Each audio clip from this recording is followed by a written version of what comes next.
What do you think the relationship between philosophy and understanding knowledge is with like lived experience and embodied experience?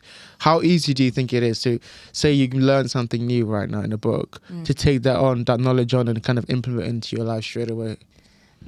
So that is a good point, because I initially found that really hard. Like, I would read all these books and it's like they say knowledge is power, but knowledge is only power when you apply it.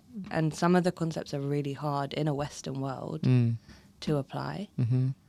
And I think that's where I like rested in Islam, because it's like it's so guidance and ritual orientated. And I think ritual, both in Islam and Eastern psychology, is such a big focus point, because that's how you then put it into the world and make it real.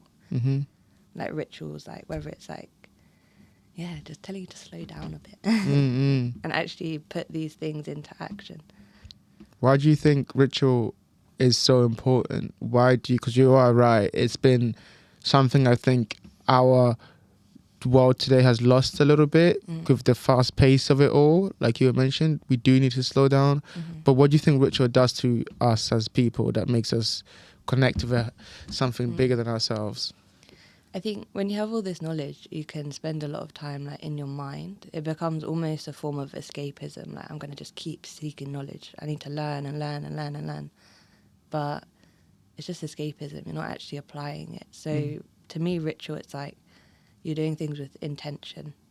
I have this knowledge, but how am I going to bring it to the world? And it makes it like a physical action that you do. I completely agree with you. And I think for me, my journey has been one of learning and then unlearning. Because I seek so much knowledge, Death and but rebirth. literally death and rebirth. And we'll talk about that actually, alchemy and all these, because I think there's some lost kind of like this faith that we had with all these concepts that we didn't understand, that we've kind of lost, I think, a little bit, or we've lost taking it seriously. Yeah. The idea of alchemy, the idea of like death and rebirth, the idea of like that we are beings in the physical sense, but we also to touch on the spiritual level. Also, our souls operate on a spiritual level, and there are things that we have to understand about the reality of the world we live in, which are actually very much like help us, go through life. Yeah. Have you found that? And if so, what is a hard question? What is one thing you found about that kind of like spiritual world that you think has really helped you, change, or really helped you kind of understand the world a bit better? I think it's knowing that like there's something bigger than us. Like we don't control anything. We have no control, and that's an ego death in itself. Like, I don't control any of this. My only job is to be a vessel for the Creator and create through Him. And I think that's just really helped me, like with my art especially, because it's like there's a higher purpose here. Like, the more I've connected to God, the more purposeful my art becomes. I'm sharing a message through my art rather than just making anime art because someone likes this character, I'm going to draw this character for them. It's like, no, like you're creating to share knowledge or the knowledge that you have. What has been that, like, the kind of understanding of God and faith and creating art? How have you managed to kind of tread that line? The reason I asked that question was I think, like, most people would see as if something different. Like, artists have such a strong identity, strong ego, that almost like, I'll do it myself. But that's, like you said, we don't do anything ourselves.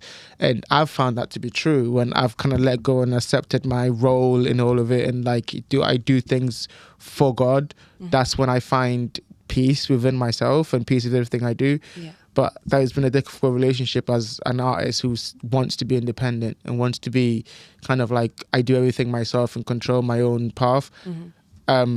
For other artists out there, how has that relationship been like for you, where you kind of like make that two things kind of come together?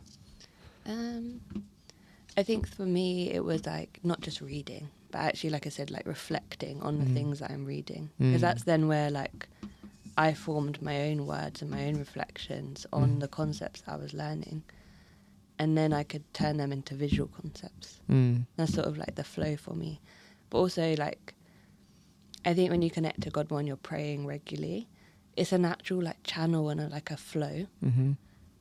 Like, just it comes naturally. It's like a flow state. Absolutely. Yeah, I I can't th- really explain it. I do exactly what you mean. I think people who experience it know exactly what you mean. It's like you're in tune with the infinite, like almost. Yeah. You know, you're in tune. I think I can't remember where I heard that line, but you are in tune with something that's always is. So I have a painting and a poem, and it's called "There's Infinite in the Intimate," because those intimate moments of stillness, like you said, where you're just like silent, nothing but you and God, and you're actually talking to God and just having a conversation. That's where there's infinite possibilities. That's when your mind starts to be like, okay, fine. And you might not even notice it happening, but then like life follows and it flows afterwards, because it is that channel that we're supposed to be embodying. I completely agree with you. I think, well, you know what I've also found too about this journey? Like, I feel like at first I searched for art in order to like make something of myself almost, you know, to take something of my life and make it to something that I could share with other people. But through art, I found come back to myself. Has that been your experience? Talk to me about the experience of art and like the rebirth and, you know, kind of cyclical nature of that. I think when you start to make art from like a more channeled place, that's when you get that sort of like that ego death. And you're like, this is not about me anymore. Like, this is me trying to channel the divine, whatever God you believe in. When we talk about Islam, like, Allah has like 99 names. But I try and like conceptualize that. So he's like the creator. He's the bringer of light. These are all like concepts that I want to channel through him to the world. And that's like I feel like that's everyone's purpose here, to be like a channel of God. I agree. It's nothing to do with us. I agree. I think it's also the reality of the experience of being a human being. I think that's what makes it, we're so anxiety ridden when we don't have that. You know, it's like most people, I see the big wave of people coming back to God because they realize that like aesthetic or like the worldly things that we thought would fulfill us. It's capitalism's fault. It's not actually fulfilling us anymore, you know, and it's actually, we've become estranged from ourselves in pursuit of ourselves, which kind of makes no sense, but it, you know. It's like a vicious cycle everyone's caught in. And the only way to get out of that cycle is to connect to something bigger than you. But capitalism's sole purpose was to disconnect us from God. Colonialism's sole purpose was to disconnect people from God and put things in between that so that they couldn't channel that divine, like, creative spirit and make money through community, through art, through non-capitalist structures. Talk to me a little bit more about that. I think that's a fascinating point. What do you think is the relationship between art, capitalism, and the self? Like, how was the interplay like? So I just think capitalism is like a big brick wall. To like expensive brick wall. Yeah, a big, expensive, unnecessary brick wall to like connection and creation and charity and all those good things that feed the soul, make people feel happy. It's like anti-happiness. And I think people are realizing that now, that if I connect to God, even if they don't connect to God, if I connect to people and community, then I break down this brick wall. And that's when people are scared higher up. Yeah. They see that happening. Yeah. I think it's like the Matrix, you know, where it's like, you know, as Agent Neo tries to dismantle the Matrix, the people inside the Matrix who are benefiting from the Matrix start to stop him. Yeah, and he's like fighting for their life. Yeah, because they're scared of what happens. But I think it's a kind of like the kind of the tide that is coming through with us being more conscious and more socially aware about everything that's going on in the world. Even if it's halfway across the world, we know and we feel and we like, actually, no, we don't. This doesn't represent what we believe as a people. And I think that's such a beautiful thing to see, you know. And it's like, because I think for the longest time, I felt like the world was headed in a place where I couldn't change anything. Yeah, I feel like people felt like they lacked control. I think people still do feel like, even with, if we're talking like politics and Palestine, they feel like they can't do anything. But I see the power of like unity and community and like there's strength in numbers. If everyone keeps waking up, there's only a few rich people. If you think there's a 1% for a reason, yeah. like, compared to the majority. Absolutely. Like, empires fall. Absolutely. They've fallen throughout history. Absolutely. And I don't think people really like see that, but the veil is lifting. Is what Yeah. I would say. And it always lifts when the empires fall.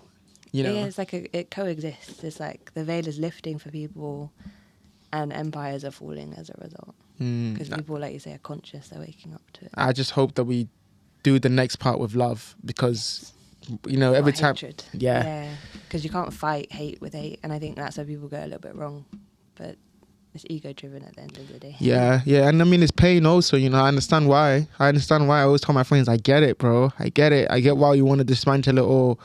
But if you dismantle it, the people at the bottom are the ones that hurt the most, because it topples on them. So let's build something better. Yeah. You know, I think that comes through dialogue and understanding of self. And like you mentioned, the relationship between me and you and everyone else, but we're all the same, you know, and the fact that that 1% doesn't reflect what we all believe. Yeah. And so, like, we move forward with love and grace, because we understand that this human experience is far more important than their capitalist ideals or whatever. Yeah. Okay, talk to me about anime now. Not to make a drastic shift that's from, but I think there was a connection there when it comes to how the lessons that anime teaches us. Oh yeah.